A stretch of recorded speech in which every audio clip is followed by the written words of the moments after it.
नमस्कार मंडळी. चातुर्मास विशेष आज आपण इथे कांदा लसूण न घालता ब्राह्मणी पद्धतीने भेंडीची रसभाजी केलेली आहे. अतिशय सात्विक असल्यामुळे नैवेद्यासाठी सुद्धा केली जाते आणि चवीला अप्रतिम अशी होते. चला मग वेळ न घालवता लगेच रेसिपीला सुरुवात करूया.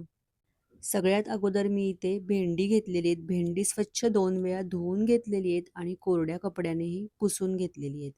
भेंडी अगदी कोरडी असणं खूप गरजेचं आहे, नाहीतर भाजी आपली चिकट होते. आता ही भेंडी स्वच्छ धुवून कोरडी पुसून घेतली आणि त्यानंतर ही भेंडी चिरून घ्यायची आहेत.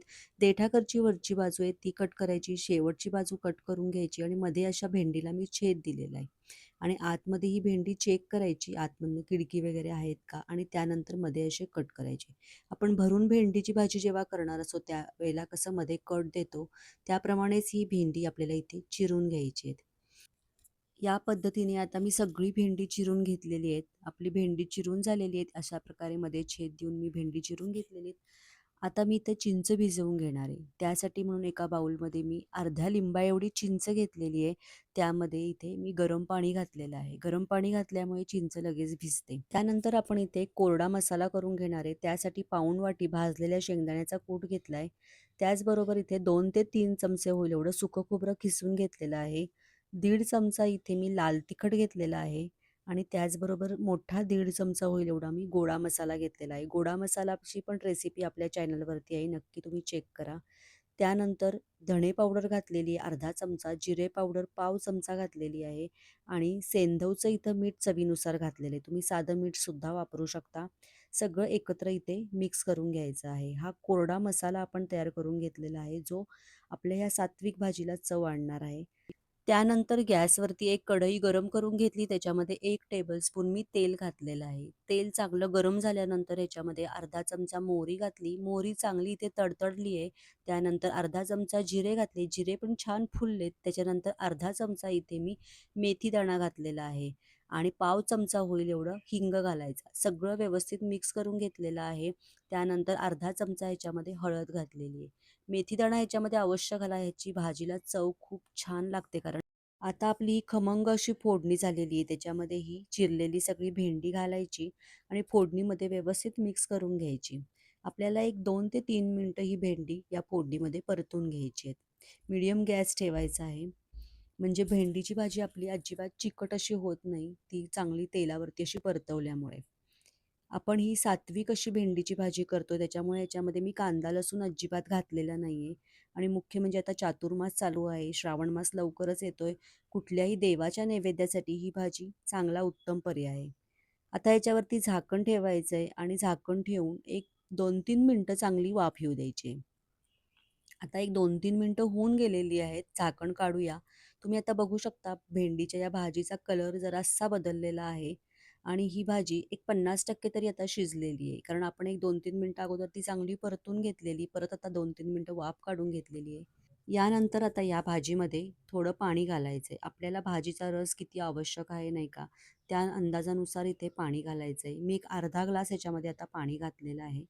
त्याचबरोबर आपण जी चिंच भिजवून घेतलेली ती एकत्र करून घेतली आणि त्याचा कोळ याच्यामध्ये घातलेला आहे.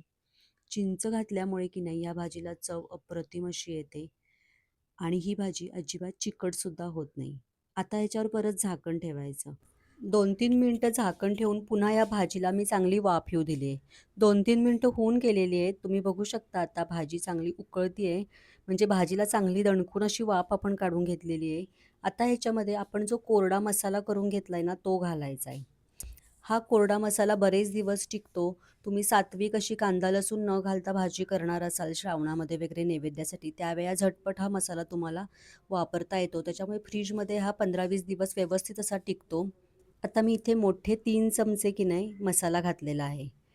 तुम्हाला ग्रेव्ही दाटसर अगदी हवी असेल तर मसाला थोडासा तुम्ही इथे जास्त घालू शकता. त्यानंतर आपण ह्याच्यामध्ये गूळ घातलेला आहे. इथे एक मोठा चमचा गूळ घातलेला आहे. आपण चिंच घातलेली आहे, त्याच्यामुळे चिंच गुळाची ही चव या भाजीला मस्त लागते.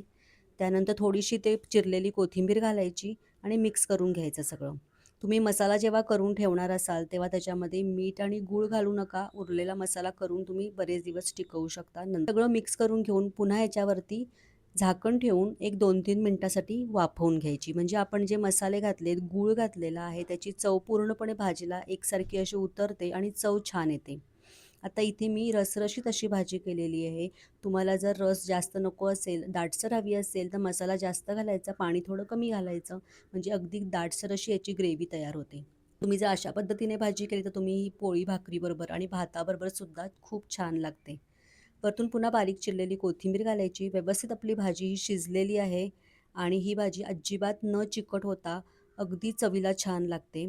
आपण तर आपली ही कांदा लसूण न घालता चिंचगुळातली सात्विक अशी भाजी तयार झालेली आहे. चातुर्मास आहे, श्रावण मास आहे. नैवेद्यासाठी तुम्ही ही भाजी नक्की करू शकता. रेसिपी कशी वाटली नक्की कमेंट करून सांगा आणि थोडी जरी आवडली असेल तर एक लाईक नक्की करा. यूट्यूबवर माझा व्हिडिओ बघत असाल तर यूट्यूब चॅनलला लाईक करा, शेअर करा, कमेंट करा, सबस्क्राईब करा आणि हाईप म्हणून जो ऑप्शन आहे त्याच्यावरती क्लिक करा आणि जास्तीत जास्त मला पॉईंट्स द्या. आणि फेसबुकवरती तुम्ही जर व्हिडिओ बघत असाल तर फेसबुक पेजला माझ्या लाईक करा, शेअर करा आणि फॉलो करा.